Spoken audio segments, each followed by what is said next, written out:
सल्लल्लाहु अलैहि वसल्लम इरशाद फरमाते हैं, मुरू औलादकुम बिस्सलाती वहुम अबनाउ सब'i सिनीन, कि तुम अपनी औलादों को नमाज का हुक्म दिया करो जबकि वो 7 साल की हो जाएं। वज़रिबूहुम अलैहा वहुम अबनाउ अशरि सिनीन, और अगर वो नमाज ना पढ़ें तो फिर जो है उनकी पिटाई करो या उनको मारो जबकि वो 10 साल के हो जाएं। वफ़र्रिक़ू बैनहुम फ़िल मज़ाजिअ, और उनके बिस्तर भी जुदा जुदा कर दिया करो। तो क्या ये वो हदीस है कि जिसमें नबी करीम सल्लल्लाहु अलैहि वसल्लम ने वालिदैन को उनकी औलाद के हवाले से एक जो है वो तरबियत फरमाई और तंबीह की है। और वो ये कि जब बच्चे तुम्हारे 7 साल की हो जाएं तो नमाज का हुक्म करो। मुरू मुरू औलादकुम बिस्सलाह, हुक्म करो नमाज का, नमाज पढ़ो, लड़का है या लड़की, तो 7 साल जो है वो हुक्म है इस वक्त आप नमाज का हुक्म दें। और अगर जो 10 साल की हो जाए और नमाज ना पढ़ें तो फिर हुक्म नहीं बल्कि आप फरमाया फज़रिबूहुम, उनकी पिटाई करो, पिटाई करो। और फरमाया कि फिर ये कि बिस्तर भी उनके जुदा जुदा कर दो। 10 साल के हो गए, अब उनके बिस्तर भी जुदा कर दो। अब वालिदैन के साथ ना सोएं, या बहन भाई आपस में इकट्ठे सोते इकट्ठे बहन भाई ना सोएं, या भाई इकट्ठे सोते इकट्ठे ना सोएं। 10 साल के हो गए तो उनके बिस्तरे अलग कर दो। ये तरबियत की बात नबी करीम सल्लल्लाहु अलैहि वसल्लम ने इरशाद फरमाई, और जिसमें आपने देखा कि सबसे पहले नमाज का हुक्म, उस वक्त में नमाज का हुक्म फरमाया कि नमाज का हुक्म दो। इसका मतलब यह है कि हकीकी इबादत और ताल्लुक़ मा अल्लाह का असल जो रास्ता वो नमाज ही है। या जब बचपन ही से जब बच्चे की घुट्टी के अंदर नमाज पड़ जाएगी और अल्लाह तबारक व तआला के सामने वो सजदा रेज़ होने का ज़ौक़ हासिल कर लेगा तो बड़े होकर वाकई वो आबिदीन में शामिल होगा। इसलिए 7 साल 7 ईयर उसकी मुद्दत बता दी है। अब आम तौर पे वालिदैन कहते हैं अभी बच्चा अभी खेलने के दिन है, पढ़ लेगा नमाजी हो जाएगा, अभी खेलने के दिन है। तो ये खेलने के दिन जो उसके 13-15 साल तक चलते हैं, नतीजा ये कि फिर आगे फिर खेलते ही रहता है, क्योंकि खेल उसकी घुट्टी में पड़ जाती है और खेल की आदत उसको पड़ जाती है। आवारगी का जो है वो रस्सिया हो जाता है। नतीजा कि ना अल्लाह की इबादत के लिए तैयार है और ना अपनी तालीम व तरबियत के लिए तैयार। इसलिए 7 साल जो है, 7 साल से, तभी बहुत से उलमा ने लिखा है कि आमतौर पर बच्चे को मकतब के अंदर भी जब बिठाओ, जब उसको अली बा ता सा शुरू करवाओ, मकतब बिठाओ, तो बाज़ बुज़ुर्गों ने इसी हदीस से इस्तेलाल करते हुए 7 साल मुद्दत रखी है कि 7 साल तक उसको खेलने कूदने में रहने दो। उसको वैसे छोटा मोटे कलमे अपने सिखाते रहो, चलते फिरते खेलते कूदते कुछ उसकी तरबियत करते रहो, लेकिन बाकायदा मकतब के अंदर उसको भेजो तो 7 साल का जब हो जाए तब भेजो, क्योंकि 7 साल से नमाज का हुक्म है। लिहाजा 7 साल से ही वो अब जो है वो अपने जो है कुरान और हदीस को सीखना शुरू करें। तो गोया कि मकतब में 7 साल, लेकिन एक आम तौर पे जो है वो उलमा का कहना ये कि 6 साल का जब हो जाए तो 6 साल की उम्र से आप बाकायदा मकतबे में दाखिल करें। हाँ, उससे पहले घर के अंदर थोड़ा बहुत जो है, क्योंकि आजकल बच्चे वैसे भी 4 साल का बच्चा बड़ा समझदार हो जाता है, तो वो ज़बान उठाता है, अली बा ता कहो तो अल्फाज लेता है। तो ये छोटी छोटी ये चीज़ें घर में सिखाना शुरू कर दें और बाकायदा मकतब में, तो उलमा फरमाते हैं कि 6 साल में दाखिल करें। लेकिन इस हदीस को देखकर बहुत से ने 7 साल की भी उम्र लिखी है कि 7 साल की उम्र में मकतब में दाखिल किया जाए। तो खैर, तो नमाज की पाबंदी, तो नमाज की पाबंदी के लिए ज़रूरी है कि 7 साल से उसको हुक्म देना शुरू करें, और जब 10 साल का हो और सिर्फ हुक्म देने पर ना माने तो फिर फरमाया फज़रिबूहुम, पिटाई करो, उनको मारो। तो पिटाई करके अब उसको नमाजी बनाओ। क्यों? इसलिए कि अभी 10 साल के बाद किसी भी वक्त ये बालिग हो सकता है। 11 साल की उम्र में बालिग हो जाता है बच्चा, बस औक़ात 13 साल की उम्र में हो जाता है। तो इसलिए 11-12 की ऊपर की मुद्दत में किसी वक्त भी बालिग हो सकता है। तो लिहाजा बुलूगत से पहले पहले, जबकि नमाज फ़र्ज़ होने वाली है, पहले से नमाज का आदी हो जाएगा। तो जब 11-12 या 13-15 साल में जैसी नमाज फ़र्ज़ होगी, तो चूँकि पहले से नमाज का आदी होगा तो आप वो पाबंदी और आसानी के साथ नमाज पढ़ता रहेगा। इसलिए फरमाया कि उसको 10 साल की उम्र में पिटाई करो। अब जो पिटाई करने यानी फज़रिबूहुम जो फरमाया कि मारो उसको, ये मारने की क्या लिमिट है, क्या हुदूद है इसकी? ये हुदूद जो एक टीचर के लिए भी हैं कि अपने शागिर्द की पिटाई करके तो उन हुदूद का ख्याल रखे, माँ बाप के लिए भी हैं कि माँ बाप जब अपने बच्चों की पिटाई करे तो उन हुदूद का ख्याल रखे। लेकिन आजकल जो है देखा यह है कि मकातिब में, मदारिस में या घर के अंदर जो पढ़ाते हुए वालिदैन अब तरबियत करने में, तो जो पिटाई बच्चों की करते हैं तो इतने बेहंगम पिटाई करते हैं कि आप पे से बाहर हो जाते हैं। आप पे से बाहर होकर जब पिटाई करते हैं, कभी हड्डी टूटती है, कभी जिल्द फटती है, कभी आँख जो है ज़ख्मी हो जाती है, सर फूट जाता है, ऐसे ऐसे वाक़यात हैं। लिहाजा वो वाक़यात ख़ुद इस्लाम की बदनामी का बायस बनते हैं कि लोग कहते देखो जी इस्लाम के अंदर कितना तशद्दुद है। देखो ये कारी साहब ने कैसे मारा, मार मार के उसकी ये आँख ही नीली हो गई, उसके मुंह ही उसका नीला हो गया, उसके ये देखो ये घुटने की हड्डी टूट गई, टखने के ऊपर डंडा मार दिया, टखना की हड्डी टूट गई।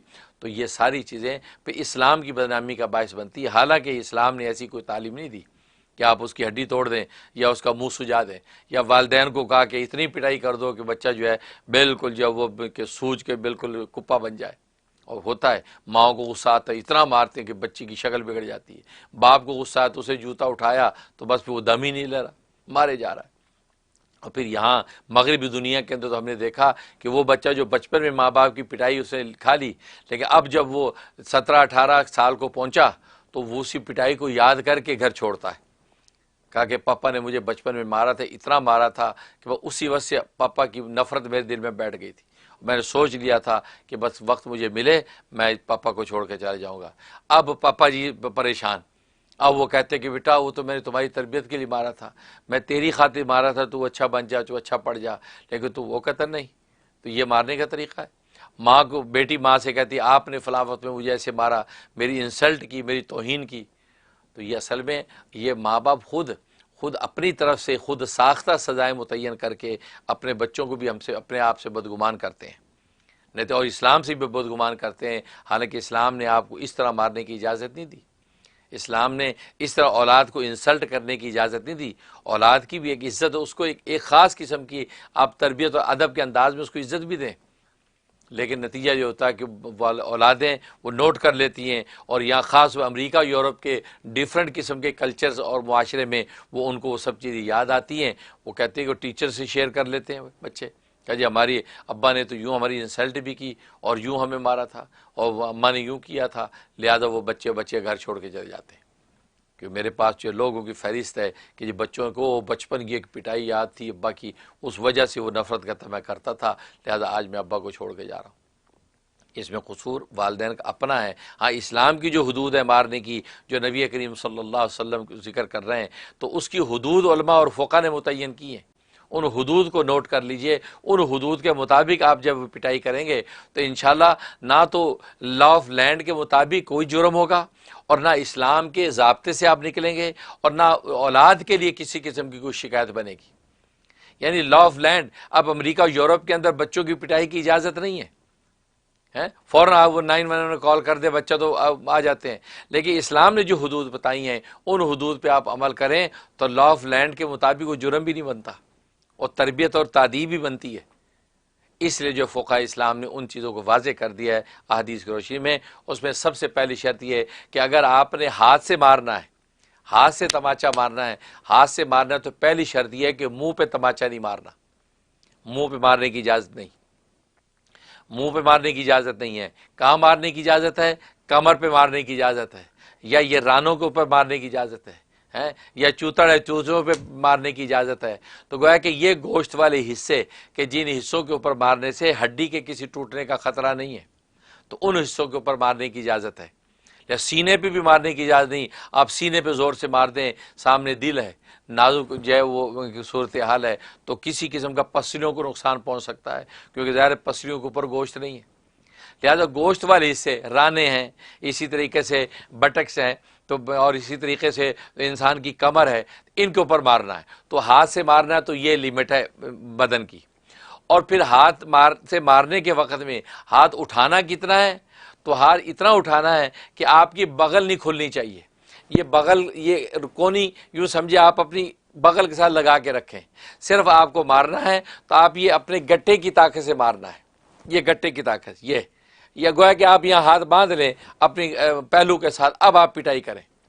अब इस तरह आपने कमर पे मारना है, इसी तरह जो आपने उसकी जो है वो मतलब ये कि उसकी रानों पे मारना है या उसके पीछे बट पे मारना है। ये तरीका है।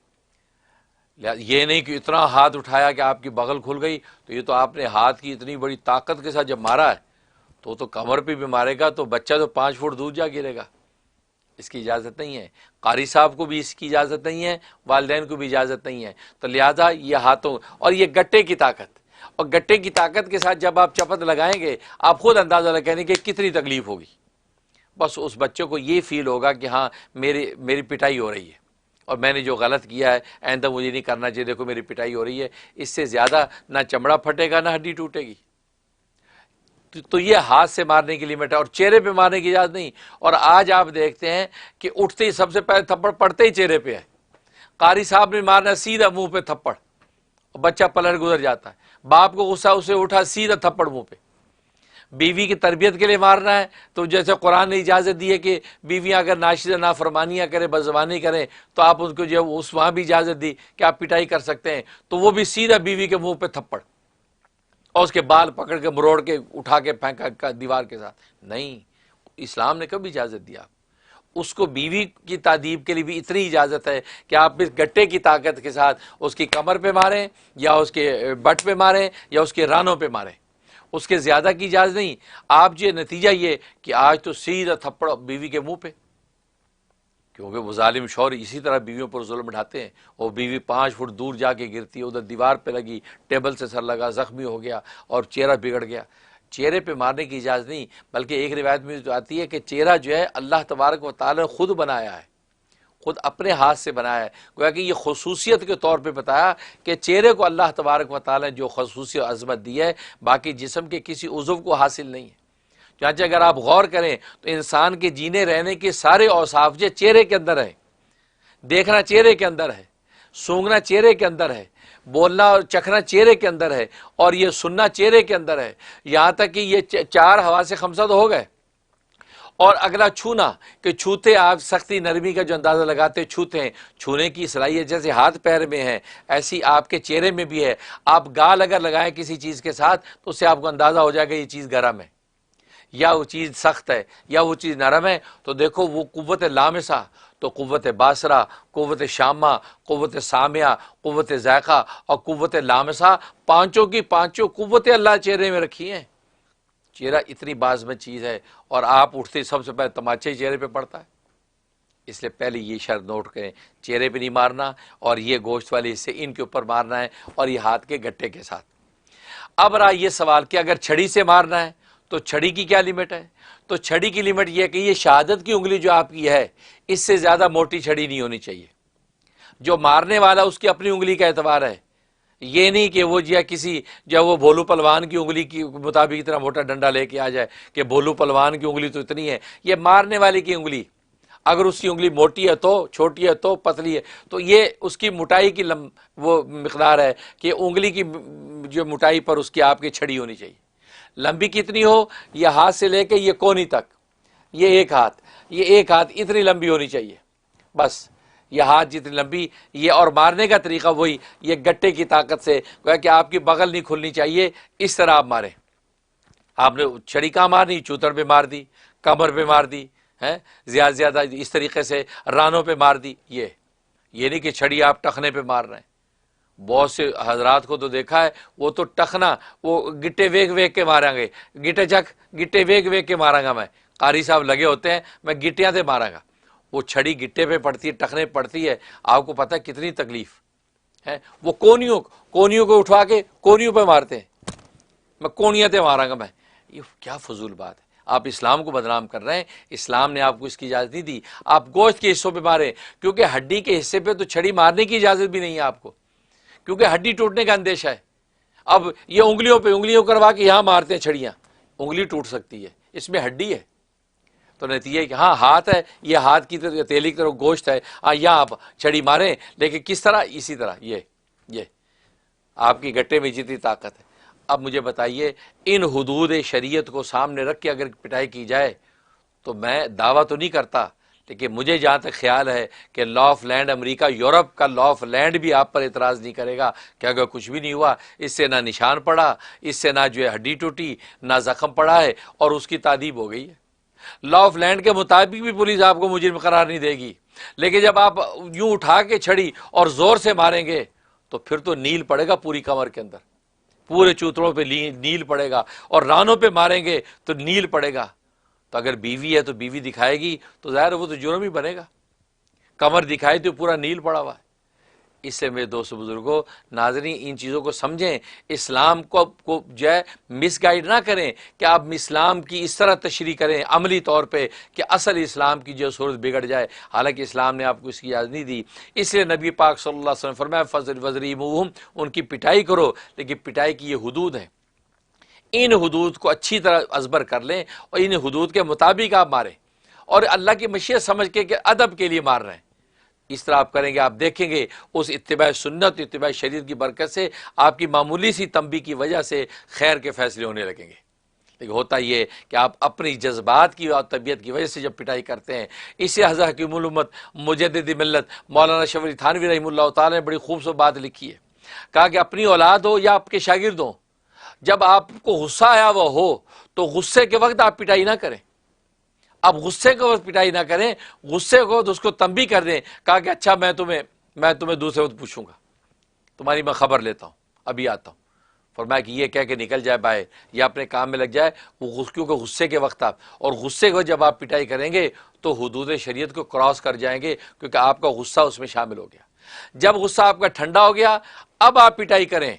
फरमाया कि इधर आओ, अब छड़ी लिया, ये थप्पड़ आपने मारना है, अब आप पिटाई करें। अब आप हुदूद शरीयत से तजावुज़ नहीं करेंगे, क्योंकि आप बिल्कुल एतदाल की तबीयत में आ गए और मोतदिल तबीयत के वक्त आप शरीयत पे अमल करेंगे बहुत खूबसूरती के साथ। लिहाजा आप इस तरह छड़ी मारेंगे हैं, इसी तरह चपत लगाएंगे। नतीजा ये कि शरीयत भी अमल हुआ और किसी किस्म की जुल्म और ताद्दी भी नहीं हुई। इससे हज़रत थानी फरमाते हैं कि गुस्से के वक़्त में गुस्से को बर्दाश्त कर लिया जाए और उसको तंबी कर दी जाए बच्चे को। कहा मैं बेटा तुम्हें शाम को पूछता हूँ, ये तुमने जो हरकत की है ना, अब मैं तुम्हें छोड़ूंगा नहीं, मैं शाम को आता हूँ मगरिब पढ़ के मैं पूछता हूँ। वो उस वक़्त तक वैसे उसका पेशाब खुश्क होता रहेगा है, वो वैसे ही जो है वो परेशान रहेगा, अब वो पता नहीं क्या करेंगे। लेकिन आपका गुस्सा ठंडा हो गया, अल्लाह की नमाज़ पढ़ के आगे, अब आपने तंबी के तौर पे इत्तिबा शरीयत में जब पिटाई की तो फिर आप देखें अल्लाह तबारक व तआला कैसी खैर नाजिर करेंगे। अल्लाह से दुआ है कि अल्लाह तबारक व तआला अमल करने की तौफीक अता फरमाए।